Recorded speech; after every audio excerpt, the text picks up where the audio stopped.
सुंदरपुर गांव के एक कोने में माधव अपनी पत्नी गौरी के साथ एक कच्ची झोपड़ी में रहता था। सुबह का वक्त था। मिट्टी के चूल्हे पर मिट्टी के बर्तन में थोड़ी सी पतली खिचड़ी पक रही थी। तभी वहां पर मुखिया आ जाता है। माधव, बहुत नाटक कर लिया तूने। मेरा कर्ज और उसका तिगुना ब्याज कहाँ है? मुखिया जी, कल ही तो मैंने अपनी फसल का आधा हिस्सा आपके गोदाम में डलवा दिया था। हमारा हिसाब तो बराबर हो गया था। वो तो सिर्फ पुराना मूलधन था, ब्याज तो अभी बाकी है और देरी की वजह से अब तुझे 5 गुना ब्याज देना होगा। 5 गुना? मुखिया जी, ये तो सरासर अन्याय है। मैं गरीब आदमी हूँ, दिन रात मेहनत करके बस 2 वक्त की रोटी कमा पाता हूँ। इतना पैसा कहाँ से लाऊंगा? मुझे इससे कोई मतलब नहीं। अगर कल सुबह तक पैसे नहीं मिले तो तेरी ये झोपड़ी ढा दूंगा, तेरे बर्तन और तेरी 2 गायें उठा ले जाऊंगा। याद रखना, विक्रम सिंह से दुश्मनी तुझे महंगी पड़ेगी। कालू, इस माधव की हिम्मत कैसे हुई मुझसे जुबान लड़ाने की? इसे ऐसा सबक सिखाऊंगा कि पूरा गांव कांप उठेगा। हे भगवान, ये गरीबी कब खत्म होगी? कभी मन करता है कि घर की छत ठीक करा लूं, तो कभी सोचती हूँ कि आपके लिए एक नई धोती ले लूं, पर लगता है हमारी किस्मत में सिर्फ तंगी ही लिखी है। हौसला रखो गौरी, भगवान हमारी परीक्षा ले रहा है। मैं आज फिर मजदूरी के लिए शहर जाऊंगा, चाहे जान निकल जाए, पर तुम्हारे चेहरे पर मुस्कान वापस लाऊंगा। माधव को नहीं पता था कि आज का दिन उसके जीवन को पूरी तरह बदलने वाला है। वो हर रोज की तरह मंदिर वाले छोटे रास्ते से खेत की ओर निकला। वहां पुजारी जी सफाई कर रहे थे। प्रणाम पुजारी जी, भगवान का आशीर्वाद बना रहे। जीते रहो बेटा, भगवान तुम्हारी झोली खुशियों से भर। कालू सुन, मंदिर में जो प्राचीन स्वर्ण मुकुट है उसे देखकर मेरी नीयत डोल गई है। आज रात वो मुकुट मेरे पास होना चाहिए। पर मालिक, ये तो महापाप है, भगवान का मुकुट चुराना। चुप कर कायर, असली भगवान पैसा है। चोरी हम करेंगे और इल्जाम उस माधव पर लगेगा। वो रोज मंदिर के रास्ते से गुजरता है, सब उसी पर शक करेंगे। रात के सन्नाटे में मुखिया और कालू ने मंदिर में सेंध लगाई और मुकुट चुरा लिया। अचानक एक सफेद बिल्ली वहां से म्याऊं करती गुजरी, जैसे वो उनकी गवाह बन गई हो। अनर्थ हो गया, मंदिर का स्वर्ण मुकुट गायब है। क्या चोरी? पुजारी जी, कल शाम आपने किसे देखा था यहाँ? मुझे तो किसी पर शक नहीं, लेकिन माधव रोज सुबह यहाँ से गुजरता है। बस मिल गया चोर। वो माधव गरीबी का मारा है, पैसों के लिए उसने ये नीच काम किया होगा। क्या बात है भाइयों, इतनी भीड़ क्यों है? ढोंग मत कर माधव, मुकुट कहाँ छुपाया है? हमने तुझे रात को यहाँ देखा। निर्दोष हूँ, मैंने कोई चोरी नहीं की। मैं गरीब जरूर हूँ। मेरे पति पूरी दुनिया में सबसे ईमानदार हैं। आप लोग पाप कर रहे हैं उन पर इल्जाम लगाकर।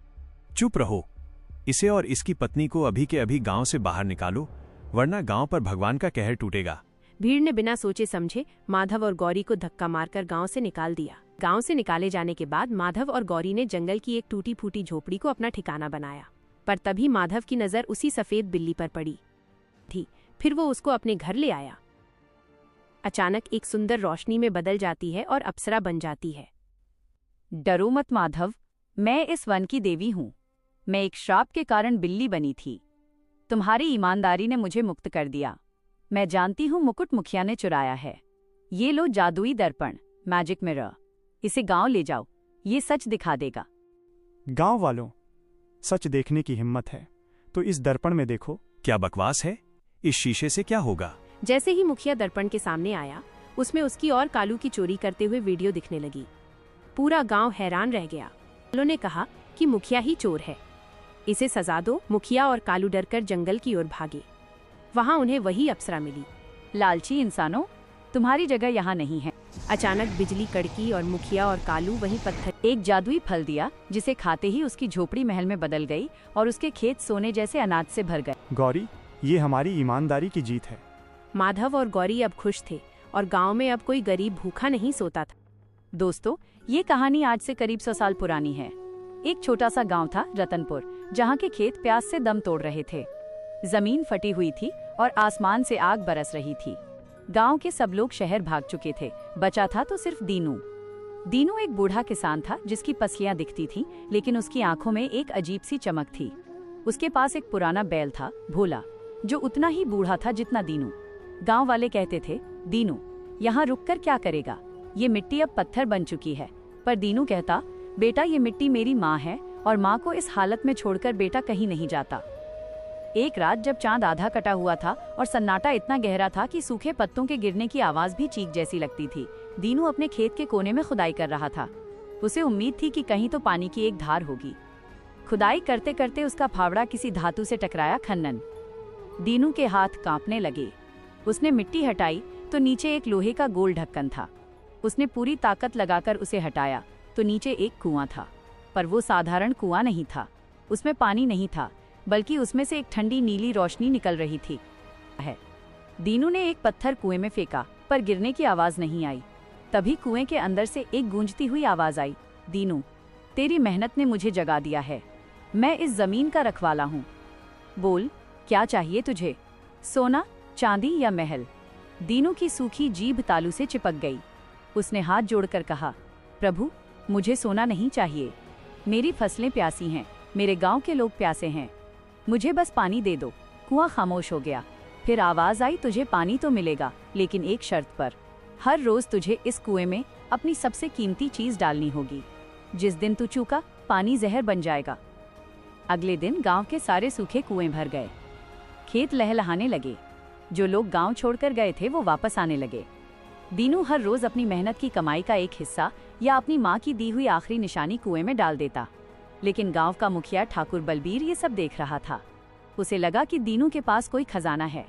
एक रात ठाकुर ने दीनू का पीछा किया और कुएं का राज जान लिया। ठाकुर ने सोचा, अगर मैं इस कुएं में अपनी सबसे महंगी चीज डालूं तो ये मुझे पूरी दुनिया का सबसे अमीर आदमी बना देगा। ठाकुर ने अपनी सोने की तिजोरी उठाई और कुएं में फेंक दी, लेकिन कुएं से पानी की जगह आग की लपटें निकलने लगी। कुआं चिल्लाया, लालच की यहाँ कोई जगह नहीं। देखते ही देखते पूरा गांव फिर से सूखने लगा। लोग हाहाकार मचाने लगे। दीनू दौड़ता हुआ आया। उसने देखा कि कुआं बंद हो रहा है। दीनू ने बिना सोचे अपनी जमीन के कागजात और अपना एकमात्र साथी अपने बैल भोला को बचाने के लिए खुद कुएं में कूदने का फैसला किया। जैसे ही दीनू कूदा, एक चमत्कार हुआ। कुआं गायब हो गया और जमीन से दूध जैसा सफेद पानी निकलने लगा। दीनू बच गया और कुएं ने उसे वो सब लौटा दिया जो उसने कभी खोया था। तो दोस्तों, सच ये है कि कुआं कोई जादू नहीं था, वो दीनू की ईमानदारी का इम्तिहान था। आज भी रतनपुर में वो पानी कभी नहीं सूखता। लोग कहते हैं कि जो इंसान निस्वार्थ भाव से मेहनत करता है, कुदरत उसके लिए खुद रास्ता बना देती है। और ठाकुर, वो आज भी उस बंजर जमीन पर अपनी खोई हुई तिजोरी ढूंढ रहा है।